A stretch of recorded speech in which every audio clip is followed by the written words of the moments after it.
ನಮಸ್ತೆ ಮಿತ್ರರೇ, ಇವತ್ತು ನಾವು ಒಂದು ಆರೋಗ್ಯಭರಿತವಾದ ಕ್ಯಾರೆಟ್ನಿಂದ ಚಟ್ನಿಯನ್ನು ಮಾಡೋಣ.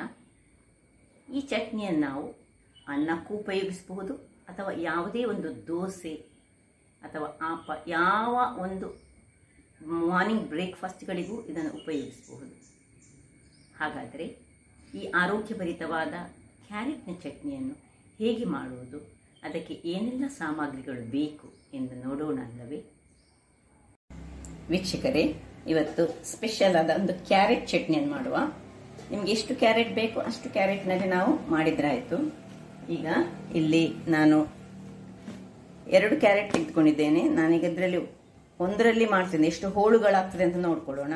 ಮತ್ತೆ ಸ್ವಲ್ಪ ಕರಿಬೇವಿನ ಸೊಪ್ಪು ಬೇಕು, ಸ್ವಲ್ಪ ಒಂದು 5-6 ಬೆಳ್ಳುಳ್ಳಿಯ ಎಸಳುಗಳು, ಮತ್ತು ಇಲ್ಲಿ ನೋಡಿ ಒಂದು 3/4 ಚಮಚದಷ್ಟು ಕೊತ್ತಂಬರಿ ಬೀಜ, ಅರ್ಧ ಚಮಚದಷ್ಟು ಜೀರಿಗೆ, ಒಂದು ಸಣ್ಣ ತುಂಡು ನೋಡಿ ಹುಳಿ, ಸಣ್ಣ ಸಾಕು, ಒಂದು ಪೀನಟ್ ಗಾತ್ರದ ಹುಳಿ, ಒಂದು ಚಿಟಿಕೆಯಷ್ಟು ಬೆಲ್ಲ, ಚಿಟಿಕೆ ಒಂದಿಷ್ಟೇ ಸಾಕು, ಮತ್ತು ತೆಂಗಿನ ತುರಿ, ಸಣ್ಣ ತುಂಡು ನೀರುಳ್ಳಿ.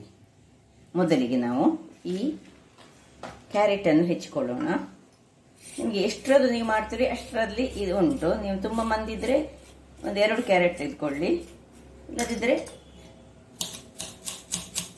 ಸಣ್ಣ ಹುಳುಗಳಾಗಿ ನಾವು ಕಟ್ ಮಾಡಿಕೊಂಡು ಇಟ್ಕೊಂಡ್ರೆ ಸಾಕ್ತದೆ. ಸುರಿಗೆ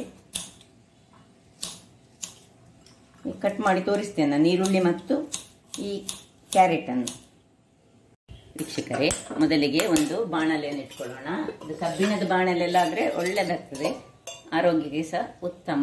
ಒಂದು ಸ್ಪೂನಿನಷ್ಟು ಮಾತ್ರ ಸಾಕು ಎಣ್ಣೆಯನ್ನು ಹಾಕ್ಕೊಂಡು ಅದರಲ್ಲಿ ನಾವು ಸ್ವಲ್ಪ ನೀರುಳ್ಳಿ, ಹೆಚ್ಚು ಸಹ ನೀರುಳ್ಳಿ ಬೇಡ, ಒಂದು ಸಣ್ಣ ನೀರುಳ್ಳಿಯ 1/4 ಭಾಗದಷ್ಟು ಸಾಕು. ಚೂರು ಅದನ್ನು ತಿರುಗಿಸಿ, ಇಲ್ಲಿ ನೋಡಿ 1 ಚಮಚದಷ್ಟು 3/4 ಚಮಚದಷ್ಟು ಕೊತ್ತಂಬರಿ ಬೀಜ, ಅರ್ಧ ಚಮಚದಷ್ಟು ಜೀರಿಗೆ, ಮತ್ತು ನಾನು ಆಗ ಉದ್ದಿನ ಬೇಳೆ ಹೇಳಲಿಕ್ಕೆ ಅರ್ಧ ಚಮಚದಷ್ಟು ಉದ್ದಿನ ಬೇಳೆ ಎಲ್ಲವನ್ನು ಒಟ್ಟಿಗೆ ಹಾಕೊಂಡು ಹುರಿಯೋಣ.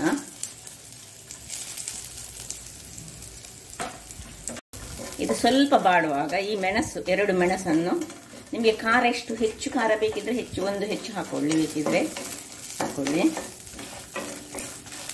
ಮೆಣಸು ಸ್ವಲ್ಪ ಉಬ್ಬಿಕೊಂಡು ಬರುವಾಗ ಕರಿಬೇವಿನ ಸೊಪ್ಪು,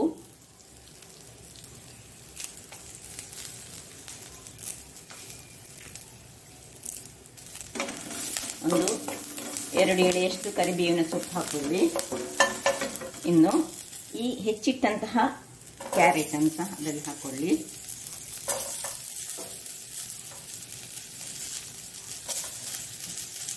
ಸ್ವಲ್ಪ ಉರಿ ಸಣ್ಣದಿರಲಿ.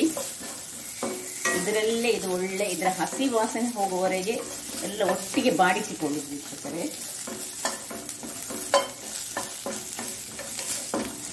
ಈಗ ಬೆಳ್ಳುಳ್ಳಿ ಅಂತ ಅದಕ್ಕೆ ಹಾಕೊಳ್ಳೋಣ.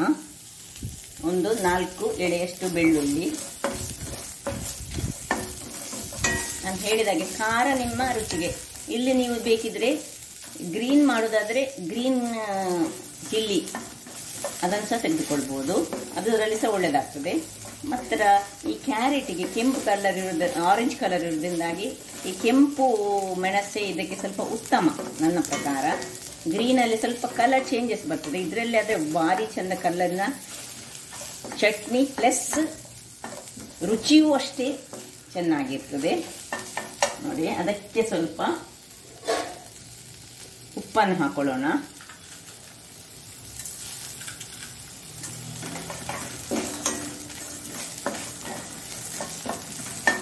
ಈಗ ನಾನು ಹುಳಿಯನ್ನು ಸಹ ಅದಕ್ಕೆ ಹಾಕೊಳ್ತಿದ್ದೇನೆ. ಇದರದ್ದು ಹಸಿ ವಾಸನೆ ಹೋಗುವವರೆಗೆ ನಾವು ಹುರಿಬೇಕು. ಇನ್ನೂ ಸಹ ಬೇಕಿದ್ರೆ ನೀವು ಕ್ಯಾರೆಟನ್ನು ಸಣ್ಣದಾಗಿ ಮಾಡಿದರೆ ಬೇಗ ನಮ್ಮದು ಫ್ರೈ ಆಗ್ತದೆ ಇದರಲ್ಲಿ. ಇನ್ನು ತೆಂಗಿನ ತುರಿಯನ್ನು ಇದಕ್ಕೆ ಹಾಕೊಳ್ತಿದ್ದೇನೆ.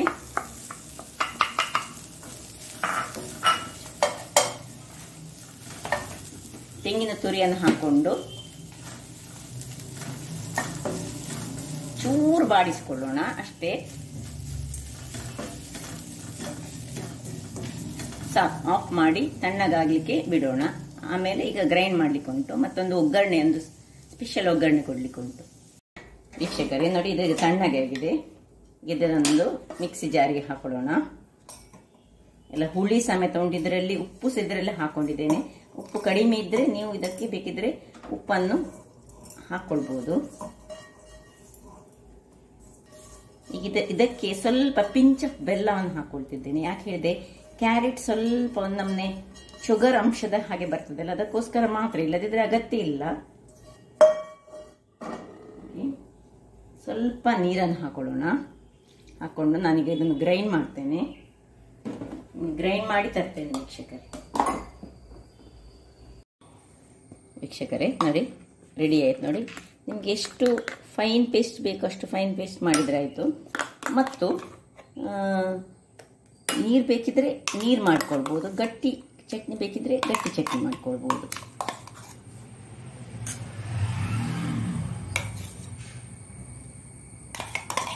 ಇದನ್ನು ಅನ್ನದೊಟ್ಟಿಗೆ ಸಹ ತಿನ್ಬೋದು, ಅಥವಾ ದೋಸೆ ಯಾವುದರೊಟ್ಟಿಗೆ ಸಹ ಇದು ಬಹಳ ರುಚಿಕರವಾಗಿರ್ತದೆ. ಇಲ್ಲಿ ಚಟ್ನಿ ರೆಡಿ ಆಗಿದೆ. ಇಲ್ಲಿ ನಾನು ನೋಡಿ ಮಸಾಲೆ ದೋಸೆ ಅಂತ ರೆಡಿ ಮಾಡಿ ಇಟ್ಟುಕೊಂಡಿದ್ದೇನೆ. ಇಲ್ಲಿ ಒಂದು ಒಗ್ಗರಣೆ ಕೊಡೋಣ. ಈಗ ಸ್ವಲ್ಪ ಚಟ್ನಿಗೆ ಒಗ್ಗರಣೆ ಇಲ್ಲದಿದ್ರೆ ಏನು ಅದು ರುಚಿಸುವುದಿಲ್ಲ ನೋಡಿ. ಸ್ವಲ್ಪ ಎಣ್ಣೆ ಹಾಕೊಳ್ಳೋಣ. ಎಣ್ಣೆಯೊಟ್ಟಿಗೆ ಸ್ವಲ್ಪ ಸಾಸಿವೆ ಸಿಡಿಯುವಾಗ ಸ್ವಲ್ಪ ಉದ್ದಿನ ಬೇಳೆಯೊಟ್ಟಿಗೆ ಸ್ವಲ್ಪ ಸಣ್ಣದಾಗಿ ಕತ್ತರಿಸಿದ ಕರಿಬೇವಿನ ಸೊಪ್ಪು, ಒಂದು ಕೆಂಪು ಮೆಣಸು,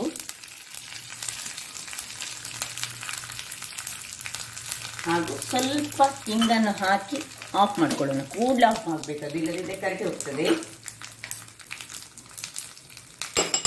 ಈಗ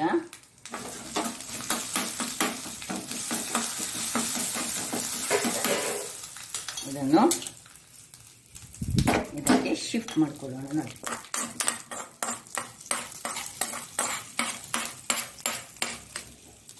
ಚಟ್ನಿ ರೆಡಿ ಆಯಿತು ವೀಕ್ಷಕರೇ. ಚಟ್ನಿ ಸೊಗಸಾದ ಚಟ್ನಿ, ಎಷ್ಟು ರುಚಿಕರವಾಗಿರ್ತದೆ ಹೇಳಿದರೆ ನೀವು ಎಣಿಸ್ಲಿಕ್ಕಿಲ್ಲ. ಈ ಕ್ಯಾರೆಟ್ನಿಂದ ಸಹ ಇಷ್ಟು ರುಚಿಕರವಾದ ಚಟ್ನಿಯನ್ನು ಮಾಡಬಹುದು ಹೇಳಿ ನೋಡಿ. ಈಗ ದೋಸೆ ಸಹ ನಿಮಗೆ ಈ ನನ್ನ ಜೋವರಿದ್ದು ದೋಸೆ ನಿನ್ನೆ ನಾನು ಮಾಡಿದ್ದೇನೆ, ಅದನ್ನು ನೀವು ನೋಡ್ಬೋದು. ಮಸಾಲೆ ದೋಸೆ ಜೋವರಿದ್ದು ನೋಡಿ, ಇವತ್ತು ಸಹ ನಾನು ಅದನ್ನೇ ಮಾಡಿಕೊಂಡು ನಿಮಗೆ ತೋರಿಸ್ತಿದ್ದೇನೆ. ಇದರೊಟ್ಟಿಗೆ ಈ ಚಟ್ನಿ ಬಹಳ ಸೊಗಸಾಗಿರ್ತದೆ ನೋಡಿ. ಒಂದು ತುಂಡನ್ನು ಹೀಗೆ ಕಟ್ ಮಾಡಿ ಕ್ರಿಸ್ಪಿಯಾಗಿ ಮಾಡಿ ಈ ಚಟ್ನಿಯೊಟ್ಟಿಗೆ ತಿಂದರೆ ಅದ್ಭುತ. ಹಾಗಾದರೆ ನನ್ನ ಈ ಕುಕಿಂಗ್ ಚಾನಲ್ ನಿಮಗೆ ಇಷ್ಟ ಆದರೆ ಬೋಳೂರು ಸುವರ್ಣ ಚಾನಲನ್ನು ಲೈಕ್ ಮಾಡಿ, ಶೇರ್ ಮಾಡಿ ಹಾಗೂ ಸಬ್ಸ್ಕ್ರೈಬ್ ಮಾಡಿ, ಹಾಗೂ ನನ್ನ ಇನ್ಸ್ಟಾಗ್ರಾಮ್ ಪೇಜನ್ನು ಫಾಲೋ ಮಾಡಿ. ಧನ್ಯವಾದಗಳು.